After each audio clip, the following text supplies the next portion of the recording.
There's a strategy that has been documented, tested, and published in academic research going back to 1880. There's 145 years of continuous data. It predates the Federal Reserve, it predates the income tax, and it predates World War I. And in 8 of the 10 worst years for the 60-40 stock bond portfolio, including the decade that destroyed most equity investors in the 1970s, this strategy made money. Every hedge fund on the planet runs some version of it.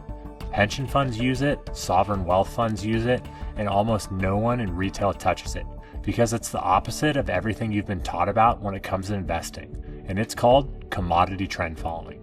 In this video, I'm going to walk you through what commodity trend following actually does, the specific insight that makes it work when everything else is failing, and why it's about to matter more than it has in the last decade.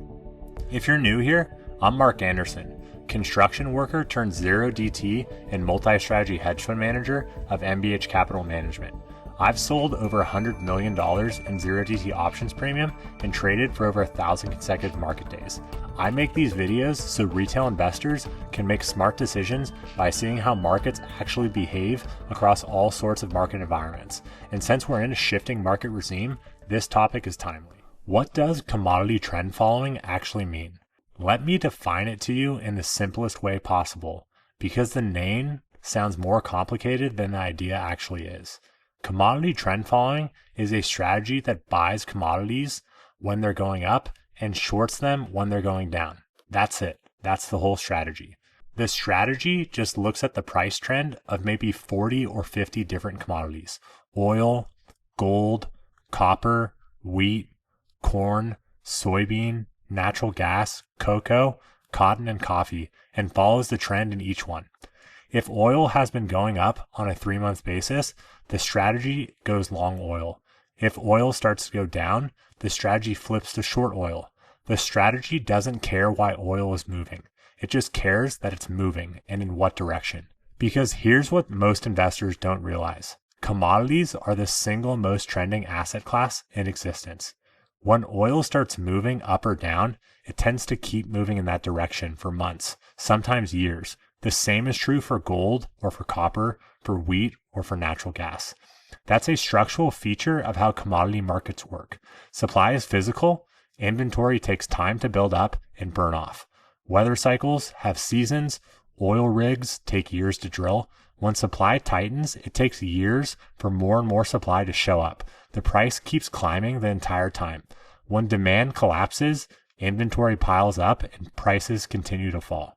So a strategy that just says, identify the trend and ride it, turns out to be extraordinarily good fit for this asset class.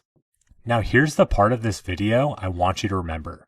Commodity trend following can short. Let me show you why that matters. Most of what sits inside your normal investor's portfolio is long only. Stocks long only, bonds long only, real estate long only, gold long only. Even most commodity ETFs are long only. Every single one of these assets has the exact same failure mode. They lose money when things go down. You can call it diversification, but if every asset in your portfolio only makes money when things go up, you don't have diversification. You have one bet wearing 5 different costumes. Commodity trend following breaks that pattern because when oil is collapsing, the strategy can short it. It's literally making money from the crash. When copper is breaking, it's short copper. When gold is reversing, it's short gold. The strategy doesn't need things to go up. It needs things to move, and markets always move. This is what academics call divergent strategies. Strategies that profit when markets break from their trend. Strategies that pay off more as things get more and more chaotic, not less. The rest of your portfolio, stocks, bonds, real estate, the whole thing is a convergent bet. It needs things to stay orderly, keep compounding, and keep trending up. When that assumption breaks, convergent bets get crushed simultaneously. That's exactly what happened in 2008.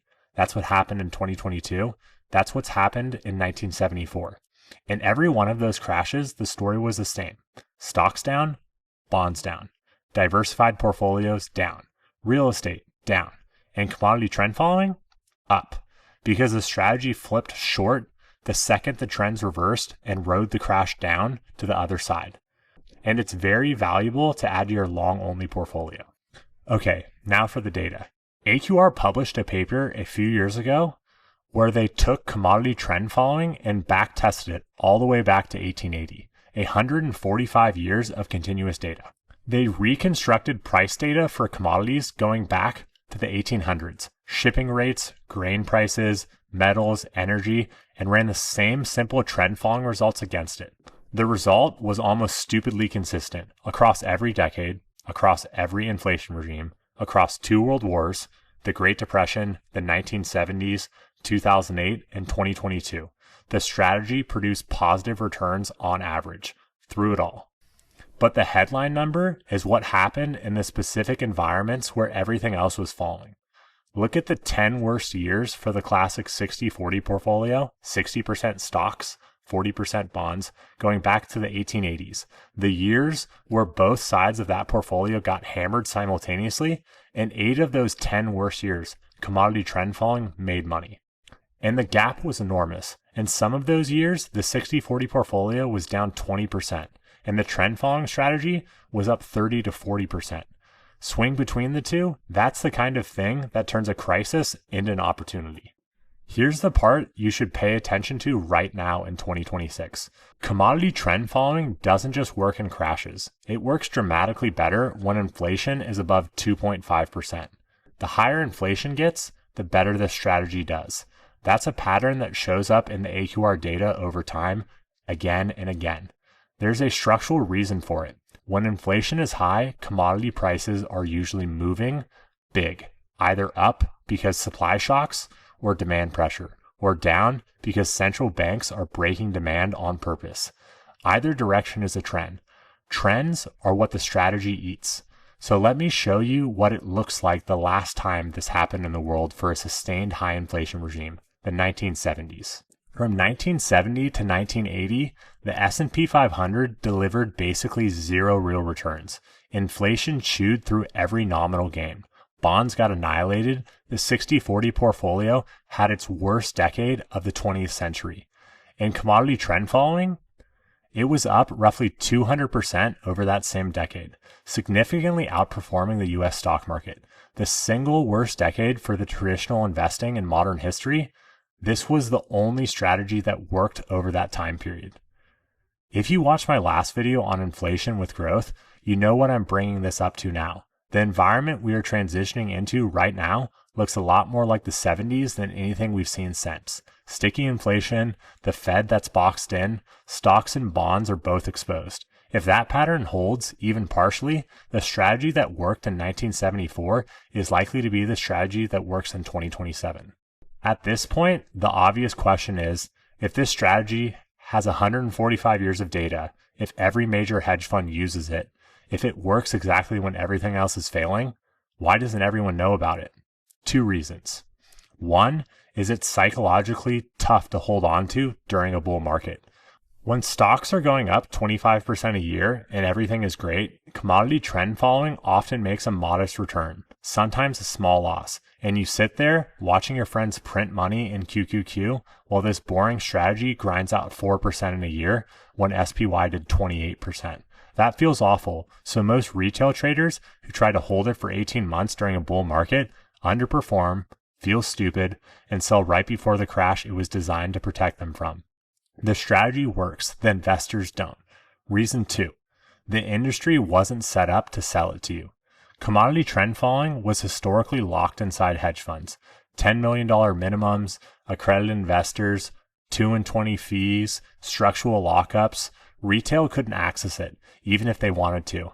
It's only in the last 5 years that you've started to see ETFs like KMLM and DBMF and a handful of others that make this strategy available in a normal brokerage account with expense ratios that aren't insulting.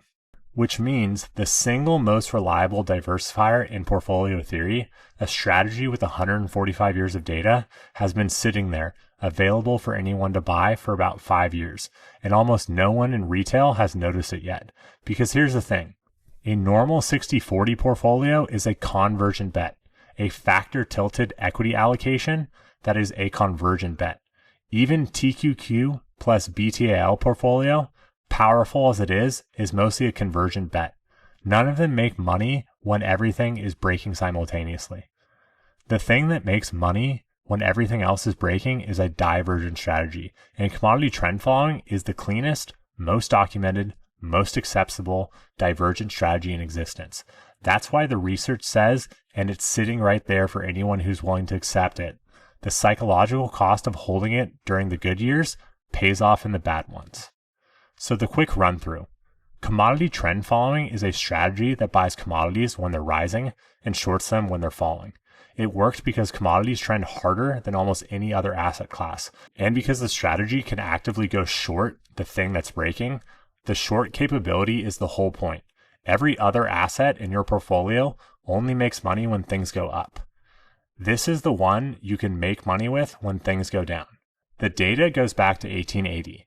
In 8 of the 10 worst down years for the 60-40 portfolio, this strategy made money. In the 1970s, the last time the world was in a sustained high inflation regime, it returned roughly 200%, while stocks returned basically zero in real terms. It lags in bull markets. That's why most retail investors can't hold it. That's also why the opportunities still exist 5 years after these strategies became available in ETF form. This is not an exotic hedge fund toy. This is the most important allocation decision you still haven't made yet. Inside our multi-strategy and zero DTE fund approach, we look at commodity trend following as a core building block. It's one of the main reasons we're positioned to handle different types of regime changes that I think are coming. If you're an accredited investor and you're interested in learning more about investing in MBH Capital Management, there's 2 links in the description. 1, to book a call with our team to discuss investment, and 2, to subscribe to our newsletter to keep up with performance, strategy attribution, and our latest research. Subscribe below. I'll see you guys in the next one.